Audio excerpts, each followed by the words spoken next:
Hello everyone, my name is Alma Jose Cruz, and I will be covering my own country, Mexico, for this case study presentation. So, first I will introduce some facts about Mexico. Then I will cover a couple of points about the independence of Mexico, followed by the struggle of land in Mexico. Now, for this topic, I will cover a specific area and the events currently happening. Then I will cover some festivities in Mexico and some top foods, finishing off with a couple of fun things I learned while doing this presentation. Mexico is located right below the United States. It is considered as Central America. The official language of Mexico is Spanish, including or followed by Nahuatl, with 1.4 million native speakers. Other languages that are spoken belong from the family trees of Yucatec, Maya, and Mixtec, with an estimated one-fourth of a million native speakers. So, Mexico is rated as the second most populous country in Latin America, with an estimated population of 122 million people. So, Mexico is ranked first among Latin American countries to receive the most international tourists. You want to know why? The Maya civilization ruins. They have been around for about 3,000 years. These remains of the pyramids attract tourists all over the world. Their cities are still being discovered up to this day.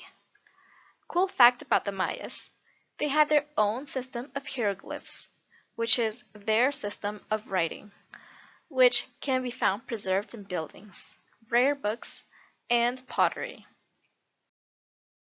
The beaches of Mexico are so beautiful that they are so hard to resist.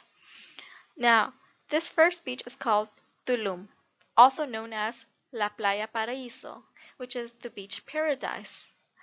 The Mayan ruins are near, making it a perfect stop for tourists to refresh. It is located 2 hours away from Cancun. Now, the second beach is called the Akumal Beach. Interesting fact, Akumal means place of turtles. Now, onto a more serious note, let's talk about Spain. Mexico gained its independence on September 16 of 1810. But let's rewind a bit. The Spanish was in control of Mexico because they assumed that this was another way of controlling the Americas. They had control for over 3 centuries. Now, how did Mexico free themselves? Good question. So, Miguel Hidalgo y Costilla. He was a respected Catholic priest. He launched the first revolution after Napoleon's occupation of Spain in the early 19th century. Now, Napoleon is a famous French general that invaded Portugal and Spain, which this left an open window for Mexico to make its move. Miguel Hidalgo y Costilla became the front of this revolution. Now, this is how El Grito de Dolores came to be.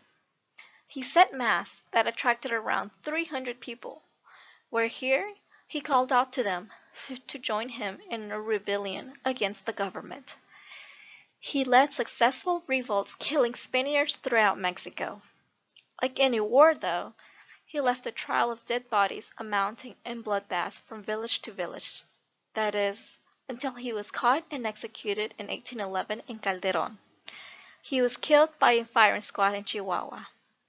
But, not to worry, soon to follow steps were José María y Morelos, Mariano Matamoros, and Vicente Guerrero, who led armies to rebel against the Spanish royalists. This battle became known as the Battle of Azcapotzalco. Shockingly, though, it was the royalists who sealed the deal for Mexico to gain full independence. The royalists are composed of Mexican descent and other conservatives. It wasn't until 1820, though, when the liberals took over Spain, and then the new government made the promised reforms to bring an end to the Mexican Revolution. Mentioned earlier, for the struggle of land in Mexico, I want to talk about a specific dispute that is happening right now.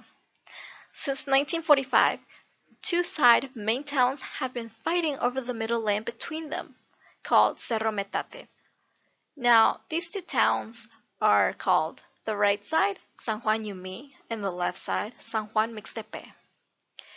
There has been death, kidnapping, and shooting involved, just like any other war. Now, these two main towns have about 19 villages in each of them. But because of the number of deaths rising, they finally managed to gain the attention of the government, who has not done much for them. Now, in 2010, the leader of the Antorcha Campesino. So, the Antorcha Campesino is an organization that fights for farmers' rights. So, this leader was killed as he was seen as one of the main person in charge of leading this dispute. Now, this leader was mainly on San Juan Yumi's side. His name was Miguel Cruz Jose. But San Juan Mixtepe had an advantage because they had a reporter on their side.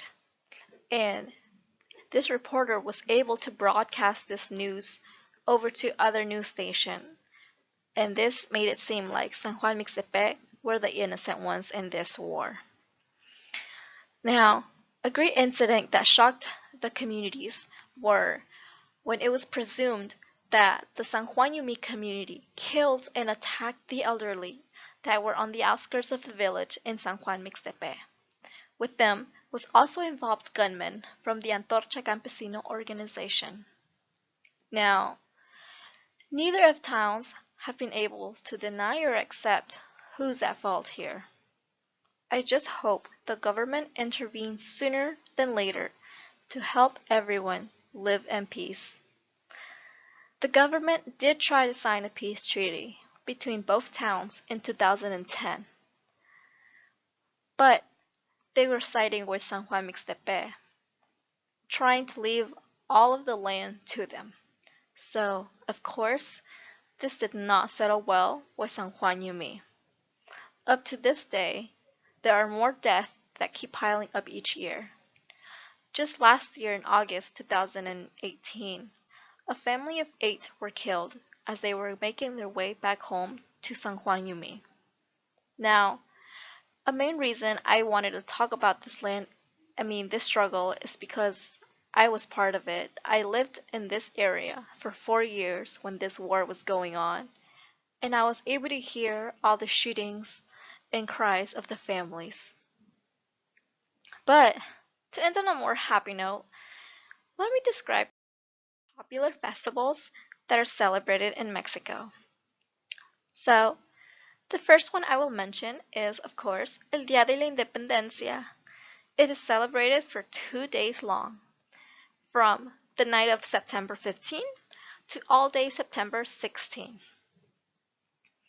So, on the first night, it is a preparation for La Marcha, which is the night walk. People gather around with torches and form lines to walk all over the towns. Now everyone is involved, students, families, and the officers. They all walk together and march as they shout out common phrases like Que viva Morelos, Que viva Mexico, Que viva Hidalgos. As you might recall, these are a couple of the figures that were involved in Mexico gaining its independence. Then, at the end of the walk, they gather around the municipal, which is like the town hall, where Miss America is presented, singing the Himno Nacional of Mexico with her 2 companions. So, what this is all 3 girls, this is all girls, they each represent a color of the flag, with, of course, Miss America being the white one, aka the middle one. So, fun fact, when I lived in Mexico, I was presented as Miss America. So, to become Miss America, every girl in school has to audition in front of the teachers And then here, the best singer is chosen to be Miss America. So I did this when I was in sixth grade. And then also following into my footsteps was my little sister when she was in sixth grade as well. She also became Miss America. And this was a lot of fun because not only did you have the honor of presenting El Himno Nacional, but cool thing, you actually got to wear a crown with it. Now, the next important festival is El Día de la Virgen. This is celebrated on December 12th. She is celebrated because she is seen as holy who can perform miracles and provides answers to those that are faithful to her. Thousands of religious pilgrims gather and travel to the large church located in central city of Mexico to celebrate her. Now, fun fact about her, if you're Hispanic or Latino and you watch telenovelas, there's this whole show dedicated to her, which is La Virgen de Guadalupe. And if you watch, every episode is different. Each one is a different case. And if you watch it, it shows how people pray to her, they ask her for questions, and in the end, she always helps them. Now, you should watch a couple episodes. It's really cool. Now, for my third festival that I'm going to talk about, which I'm pretty sure everyone knows and would really enjoy, is El Día de los Muertos, which is Day of the Dead. So, El Día de los Muertos is a 3-day celebration starting from October 31st to November 2nd. So, the 31st is Day of the Dead, which is celebrated like with a parade. People walk all around the cemeteries, and it's just so cool. Now, on the night of the 1st, between November 1st and November 2nd, it is believed that the souls of the dead come out to this world to celebrate with the live family members.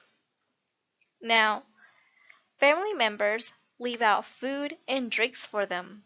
They even leave a little path with candles, believing that the souls will come and celebrate it with them. So, yeah, Mexicans can really party it out there. Of course, there are a couple of important festivals that are celebrated in Mexico as well. Other festivals include Dia de las Madres, which is Mother's Day coming up May 10th, Christmas, and then the Mexico Festival, which is where everyone gathers. There's like 50 venues gathered around, and everyone just celebrates Mexico, everyone's beautiful country. But let's not forget about the best part of Mexico, and that's food. So you definitely cannot forget about the food in Mexico. The top dishes to try in Mexico are, firstly, los tacos. Now, there's also mole de arroz con pollo, which I can cook very well. Hook me up anytime. And if you're feeling lazy and you just want something quick and delicious, los chilaquiles are also very tasty. But you can never forget about los tamales. This is a picture of my tamales that I made 2 months ago. If you're trying to make it by yourself, it'll take at least 4 hours for 100 of them. Now, Mexico streets are always filled with all varieties of food waiting for you to try. That's one of the best ways to experience the true culture of every country, street food. So, to finish, I really enjoyed doing these case studies. Not only did I explore more into my roots, but I learned some very couple of interesting things that I was not aware of. For example, the Royalists.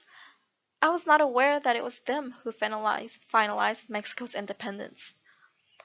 Also, another thing with the Virgin Mary. I learned that the acceptance of indigenous people was because of her. She appeared herself to an indigenous man named Juan Diego. Of course, the first time this happened, people did not believe him because he was an indigenous person. But the second time, a lot of people, including priests and Catholic people, witnessed this. And that's how the acceptance of indigenous people became, and that is how mixed babies are now presented. So, I really hope you enjoyed my presentation. Oh, but lastly, one more fun fact to finish off. I come from this small town near Tezuaclan de Segura y Luna. Here, they speak a native language which is called Mixteco. So, Mixteco language derives from the Mixtec family. So, cool fact for you to know how this language sounds. Kutaon din ti ilite ohala ni kaungkwang nilo presentación li, which means thank you very much and I hope you enjoyed my presentation.